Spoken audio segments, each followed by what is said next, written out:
C'est un plaisir pour moi et je voudrais prendre le temps de savourer ce plaisir-là. Revoir le président Boni Yayi ici même, en ces lieux, qui garde son action en mémoire.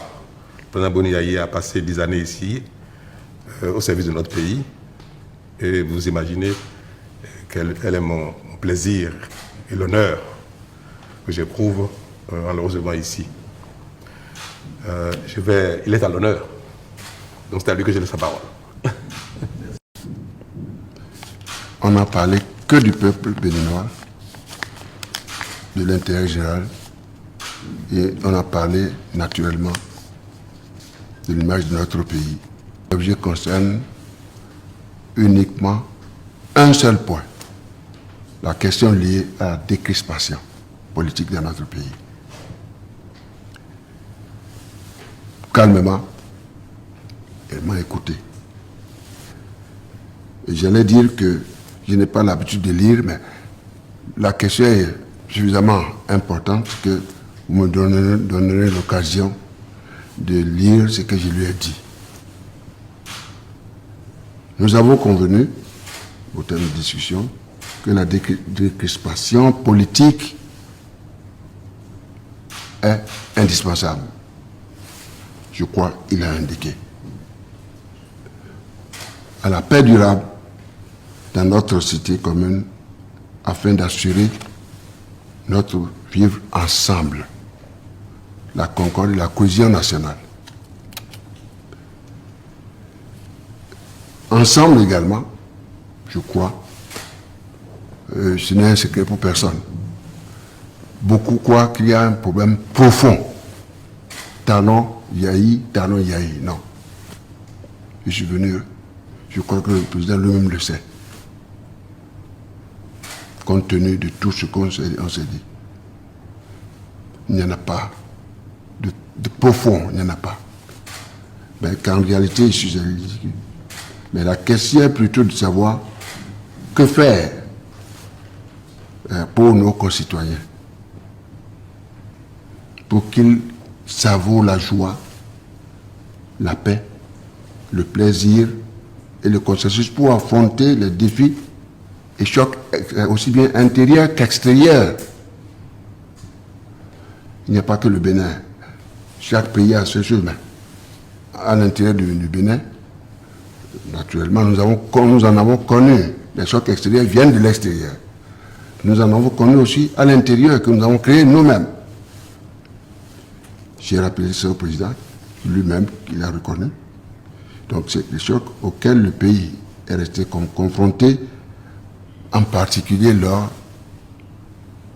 des consultations électorales ces dernières années.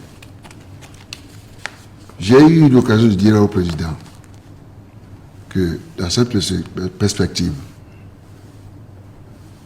il y a lieu de prendre, j'ai souhaité, la nécessité de faire en sorte que une des mesures urgentes soit prise pour le salut national, la paix, la stabilité au sein du peuple, au sein de notre peuple. Alors, j'ai proposé au président, qui m'a écouté vraiment, j'ai souhaité qu'il mette fin, ou qu'il soit mis fin, le français se dit, aux arrestations politiques et d'opinion pour permettre à tous nos compatriotes réfugiés notamment dans les pays voisins, de rentrer chez eux. Le point suivant, le point B, est de libérer les détenus politiques, dont, entre autres, nos compatriotes, par exemple, Madame la ministre Rekia Madougou, Joël Aïvo, qui ont été des candidats recalés à la dernière présidentielle. Bien évidemment, le cas de nombreux jeunes en souffrance dans nos prisons ne nous a pas échappé. Et le président m'a écouté, a passé son temps à m'écouter religieusement. Puis je lui ai dit, j'ai souhaité qu'il puisse dans l'arsenal institutionnel dont il dispose, et il en a, et douane, afin de favoriser le retour. C'est moi qui demande. C'est lui qui décide. Il a tous les moyens. Ainsi est faite notre constitution, le régime présidentiel. Il vient, il a souhaité, dans les meilleurs délais, n'est-ce pas, le retour de ces exilés politiques dans la mère patrie, de tous ces exilés politiques condamnés ou non.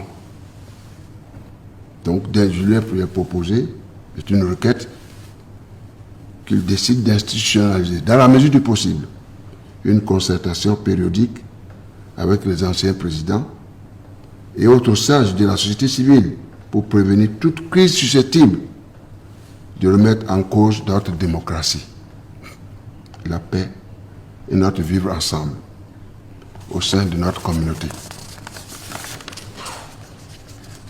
Le point E, sur lequel j'ai attiré son attention, dans la mesure du possible, d'ouvrir une concertation avec la classe politique en vue de discuter des questions politiques, source de crispation sociale, et d'éviter toute forme d'exclusion. Le point F, en définitive, à situation exceptionnelle, mesure exceptionnelle. La crispation politique et ses conséquences sociales a une cause. J'ai attiré son attention là-dessus. Elle est politique.